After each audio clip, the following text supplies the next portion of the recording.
manusia. Mereka sering lupa diri, terlebih terhadap apa yang telah mereka peroleh. Dan terlebih lagi apabila mereka telah mencapai puncak kesuksesan dalam hidup mereka. Segala apa yang diberikan oleh Allah SWT sering mereka lupakan. Dan sifat keegoisan mereka sudah mulai mereka tonjolkan. Manusia juga sering lupa bahwasanya apa yang mereka miliki, apa yang mereka peroleh itu pemberian dari Allah SWT. Dan terkadang dapat menjadikan sebuah ujian jika mereka salah dalam menggunakannya. Di dalam kitab Al-Mawsu'ah Nadhrah An-Naim dijelaskan bahwa kata syukur secara lugatan terdiri dari 3 huruf. Yang pertama adalah shin, yang kedua adalah kaf, dan yang ketiga adalah ro, yang menunjukkan sebagai bentuk pujian kepada seseorang atas apa yang telah ia perbuat. Imam Asy-Syaukani di dalam kitabnya Fathul Qadir menjelaskan bahwa syukur kepada Allah atau bersyukur kepada Allah adalah dengan memujinya sebagai balasan terhadap apa yang telah diberikan kepada kita, dengan menjalankan ketaatan kepada Allah, menjauhi larangannya, dan melakukan segala apa yang diperintahkan oleh Allah Subhanahu wa taala. A'udzu billahi minasy syaithanir rajim. Bismillahirrahmanirrahim. Alhamdulillahi rabbil alamin. Ar-Rahmanir Rahim. Maliki yaumiddin. Iyyaka na'budu wa iyyaka nasta'in. Ihdinas siratal mustaqim.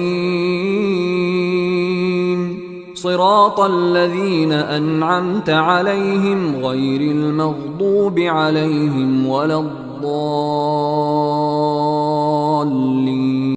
Baik, teman-teman semuanya, sekarang kita akan masuk pada pembahasan terkait syarah dan makna syukur yang terdapat di dalam surat Al-Fatihah. Nah, apa saja sih makna syukur atau hakikat syukur yang terkandung di dalam surat ini? Baik, kita mulai dari ayat yang pertama, yaitu Bismillahirrahmanirrahim. Bismillah, jika kita lihat bersama secara konteksnya, yaitu yang dapat diartikan adalah dengan menyebut nama Allah. Nah, dari Abu Hurairah radhiyallahu anhu, Rasulullah shallallahu alaihi wasallam bersabda, kullu amrin dibalin la yubda fihi bismillahirrahmanirrahim wa huwa abtar. Yang mana setiap atau segala perbuatan yang tidak diawali dengan bismillahirrahmanirrahim, maka perbuatannya berkahnya akan terputus. Di dalam kehidupan kita, setiap kita hendak melakukan sesuatu, sangatlah dianjurkan untuk memulainya dengan mengucapkan basmalah atau bismillahirrahmanirrahim. Nah, kenapa kita harus mengucapkan basmalah? Karena ketika kita mengucapkan basmalah, itu adalah sebagai salah satu rasa syukur kita atau salah satu bentuk rasa terima kasih kita kepada Allah Subhanahu wa taala atas segala kenikmatan yang telah diberikan Allah Subhanahu wa taala. Secara ringkasnya, setiap kita hendak melakukan aktivitas dan kita mengucapkan basmalah, itu adalah sebagai pengingat bahwasannya segala apa yang kita miliki itu adalah milik Allah dan akan kembali kepada Allah sebagai pemiliknya. Nah, dan ini juga merupakan salah satu tindakan tawakal kita atau berserah diri kita kepada Allah Subhanahu wa taala. Karena kita adalah seorang makhluk yang lemah, yang tidak mampu berdiri sendiri tanpa bantuan dari seorang. Maka dari itu, kita pasti selalu akan membutuhkan pertolongan dari Allah Subhanahu wa taala. Ya, Ar-Rahman Ar-Rahim. Ar-Rahman adalah salah satu nama yang dikhususkan bagi Allah Azza wa Jalla. Nah, nama ini tidak boleh digunakan untuk menyebut nama selainnya. Ar-Rahman ini memiliki makna sifat kasih sayang Allah yang luas. Adapun Ar-Rahim itu memiliki makna sifat kasih sayang Allah yang terus-menerus. Nah, apabila kedua kata ini disandingkan, maka Ar-Rahim ini memiliki makna sifat kasih sayang Allah kepada siapa saja di antara hamba-hambanya.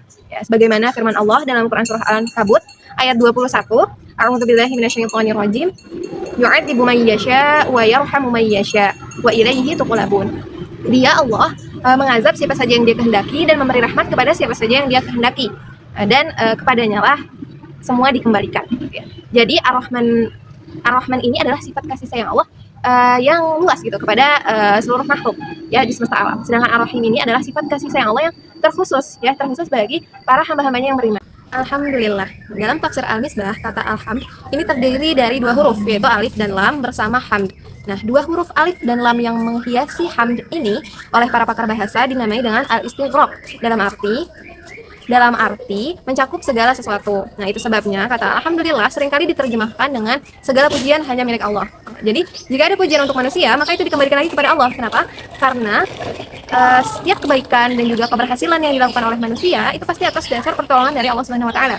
Ya, jadi makna alhamd ini adalah pujian bagi Allah dalam keadaan apapun. Ya, baik Allah sedang memberikan kebaikan pada seseorang ataupun tidak, maka Allah akan tetap terpuji gitu ya. Baik kita sedang memujinya ataupun kita tidak sedang memujinya, itu tidak ada pengaruhnya karena Allah akan selalu tetap terpuji. Rabbil Alamin, yang artinya Tuhan semesta alam. Nah, lafaz Rob ini memiliki makna yang lebih luas, yaitu memiliki, merawat, mendidik, dan juga mengarahkan. Hal ini tercantum dalam Quran Surah Al-Quraish ayat 3. Nah, jadi lafaz Rabbul Alamin ini maksudnya adalah Tuhan yang menciptakan alam semesta ini, termasuk di dalamnya langit, bumi, dan segala isinya. Dan Allah juga memerintahkan kepada manusia untuk senantiasa selalu memujinya. Adapun ketika kita memuji Allah dengan segala bentuk pujian kepadanya, itu harus dibarengi dengan mensucikannya dari segala hal ataupun sifat-sifat yang menyerupai manusia. Maka pujian kepadanya akan menjadi pujian yang sangat sempurna. Nah, berdasarkan pembahasan sebelumnya ya, setelah kita membahas betapa besar dan luasnya nikmat Allah yang telah diberikan kepada kita, maka sudah sepantasnya kita mensyukurnya dalam arti mengaktualisasikannya dalam kehidupan sehari-hari.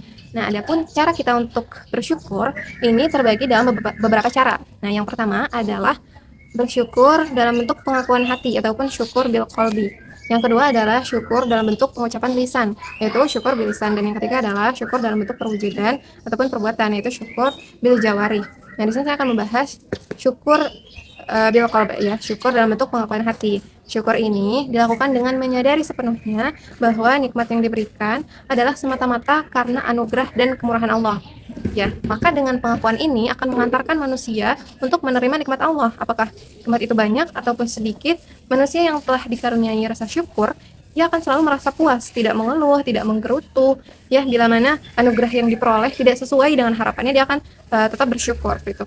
Kemudian dalam Quran surah An-Nahl ayat 53, Allah Subhanahu wa taala berfirman, A'udzubillahi minasyaitonirrajim. Wa ma bikum min ni'matin faminallah, tsumma idza massakumud-dhurru fa ilaihi taja'arun. Sesungguhnya tiada nikmat yang kita peroleh kecuali karena Allah. Dan apabila kita ditimpa malapetaka, maka hanya kepadanya lah kita memohon pertolongan. Syukur dengan lisan. Bagaimana cara mensyukuri nikmat Allah melalui lisan? Cara mensyukuri nikmat Allah melalui lisan adalah dengan mengucapkan kata Alhamdulillah sebagai bukti bahwa sumber nikmat itu datangnya dari Allah Subhanahu wa taala. Nah, di dalam Al-Quran itu ada 4 surat yang dimulai dengan kata Alhamdulillah selain surat Al-Fatihah. Yakni diantaranya yang pertama, Quran surat Al-An'am ayat 1, Quran surat Al-Kahfi ayat 1, Quran surat Saba ayat 1, dan yang terakhir, Quran surat Fatir ayat 1. Syukur dengan perbuatan. Syukur adalah segala apa yang dianugerahkan Allah sesuai dengan tujuan kita. Hal ini tercantum dalam Quran surat Saba ayat 13. Bismillahirrahmanirrahim. I'malu ala Dawud syukra wa qalilum min ibadiyasy syakur. Maksud dari kalimat dan hamba dan sedikit dari hamba-hambaku yang bersyukur. Maksudnya adalah ketika kita menjadi hamba yang bersyukur, itu berarti kita menggunakan segala apa yang dianugerahkan Allah dan memerlukan suatu usaha untuk mengingat Allah. Jika kita menjadi hamba yang bersyukur, maka kita akan memperoleh hikmah dan manfaat. Di antaranya yang pertama, menenteramkan jiwa. Dengan kita berzikir, hati akan menjadi tentram, damai, dan ingatannya kepada Allah akan terhindar dari sifat iri, kikir, ria, dan angkuh. Yang kedua, mendapatkan balasan dari Allah. Jika kita mensyukuri nikmat Allah, maka Allah akan memberikan balasan baik berupa materi maupun non-materi. Kita masuk ke poin selanjutnya, yaitu bagaimana cara kita mengaplikasikan atau mengimplementasikan syukur dalam kehidupan sehari-hari. Yang pertama, basmalah menebarkan kasih sayang. Lafaz basmalah ini menitik beratkan agar setiap muslim memulai suatu pekerjaan dengan mengucapkan basmalah. Mengapa? Karena ketika kita memulai suatu pekerjaan dengan mengucapkan basmalah, maka pekerjaan tersebut akan menjadi baik atau paling tidak akan terhindar dari godaan nafsu dan kepentingan pribadi. Implementasi yang kedua adalah hamdalah banyak bersyukur pada Allah. Menurut Said Qutb, mengucapkan alhamdulillah dalam memulai sesuatu dan mengakhirinya itu merupakan salah satu kaidah di antara kaidah-kaidah tasawuf Islam secara langsung. Baik teman-teman semuanya, dapat kita simpulkan dari penjelasan sebelumnya bahwasanya bersyukur menurut Imam Asy-Syaukani dalam kitabnya Fathul Qadir, bersyukur kita kepada Allah adalah sebagai bentuk balasan atau pujian kita kepada Allah atas segala nikmat yang telah diberikannya kepada kita. Dan juga rasa syukur kita itu kita wujudkan dengan kita menjalankan ketaatan kepada Allah serta menjauhi segala larangan yang telah dilarang oleh Allah. Adapun bentuk syukur itu terbagi dalam 3 bagian, yaitu syukur bil qalbi, syukur bil lisan, dan juga syukur bil jawari, yaitu syukur dalam bentuk perbuatan. Implementasi syukur dalam kehidupan sehari-hari. Yang pertama, ketika kita memulai suatu pekerjaan, ada baiknya mengucapkan basmalah. Dan yang kedua, hamdalah merupakan banyak bersyukur kepada Allah. Kenapa? Karena hamdalah merupakan bentuk tasawuf Islam, ya. Karena hamdalah merupakan kaidah tasawuf Islam secara langsung. Baik, sekian dari kami. Mohon maaf untuk segala kesalahan dan kekurangan dalam video ini. Dan yang terakhir, wassalamualaikum warahmatullahi wabarakatuh.